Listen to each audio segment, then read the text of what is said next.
Hey everybody, welcome back to Strangelove. John here, and today I want to go over my top 5 pros and cons for owning and operating a John Deere 1025R. My model is from year 2022, so I've had it 3 years. It's almost just about at 200 hours, and let's take it from there. All right, first up on the list as a pro is the size of this tractor. It's perfect for me because I live on a 2-acre property. I mean, I could go bigger, but size, price, this is my first tractor. This is the first time I've lived out in a rural area, but it fits through gates on my property and it fits in my shop. So it's stored indoors every night. And that's a pro for me. All right, now here's the con side of, or the disadvantage of the size of this tractor. Let's flip around. It has a very narrow stance. I have just wheel weights in the back. I haven't added any rim guard or spacers on the wheels. And sometimes it does get tippy. You have to be real careful. It may not seem like rough terrain, but it can, you can feel it for sure at times. Size also includes like the lift height of the loader, which I haven't really had a problem with. I'll throw in some footage of trying to load a full-size dumpster, a roll-on, roll-off, and I couldn't reach up and over when I was clearing out my yard. But on the other hand, I was able to drive into the roll-on, roll-off dumpster, and that was a plus. The other thing is the lift height of the 3-point can get really annoying sometimes, or the lack of a lift height. I've added another adjustable link on the 3-point hitch, so these are just problems with the small, it's a subcompact tractor. So there you have it. Pros and cons of the size of it. All right, so number 2 on my list of pros is the versatility of the tractor. There's a ton of attachments available for it.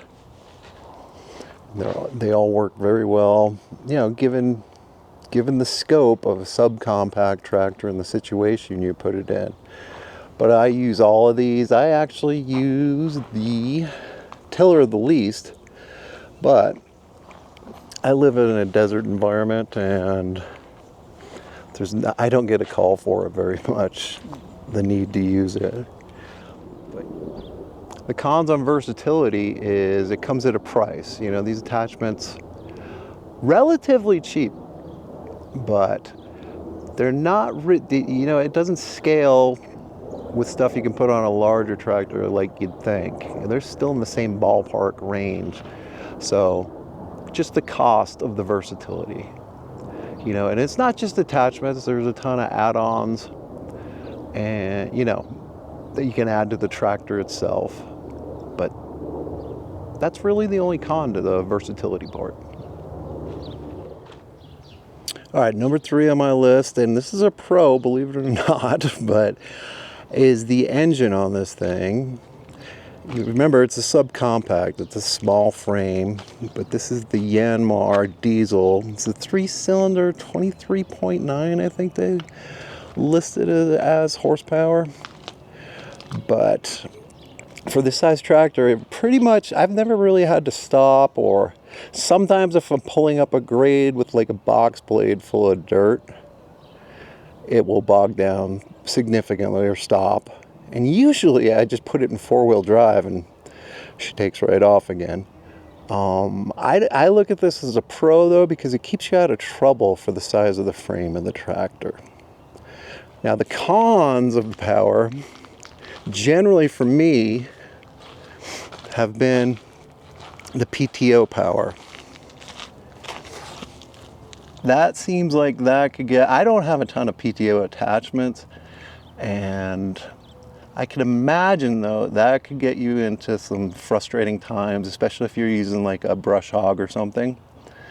It hasn't really affected my tiller, which I would think takes a lot of PTO or power, but I think this is rated at like 17 or 18 horsepower at the PTO. So that's the con regarding power. All right, pro number 4, the ease of use. This thing is just set up beautifully, ergonomically wise. It's just a comfortable fit. The seat is comfortable. I'm trying to shoot, but you can see there's armrest here, and the loader joystick is just in a great spot, perfect spot. It's got the hydrostatic transmission, so this to go forward and this to go back. There's a brake over here, but you really don't use it all that much. So yeah, the easy use is amazing as a starter tractor.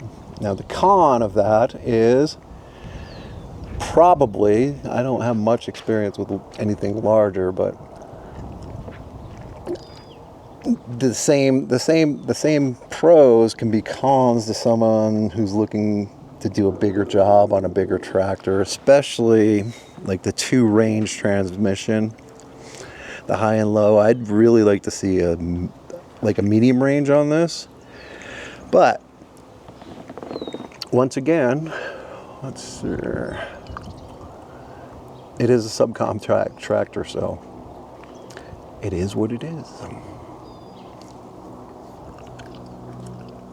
All right, number 5 on my pro list is the company, John Deere. They've been around forever, brand recognition. I have to say, this is impressively built for being almost a toy tractor, but I really have had no problems with it.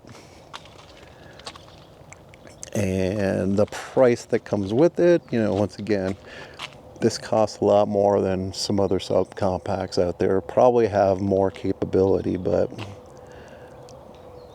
the John Deere is a very quality product. Now, the con of John Deere, regarding, you take into political views and company morals and stuff, that's debatable lately, like everything, but that would be the con of that. Well, there you have it. That's my take on the John Deere 1025R. If you liked the video, please hit the like button. Consider subscribing. The channel's about to go through some pretty significant changes. I hope to up my video production quite a bit. Going through a divorce, some health scares, and my job. It's all up in the air right now, but I should have plenty of time to make some stuff. I say that now, right? But that's the plan. And I'll still have plenty of tractor videos. I got a big project coming up. I hope you enjoyed the video and hope to see you again soon, and I hope everybody's doing okay. Alrighty, we'll talk to you later. Bye. Oh, I'm gonna link to my John Deere accessories video in the bottom, so watch that if you enjoyed this. See you later, bye.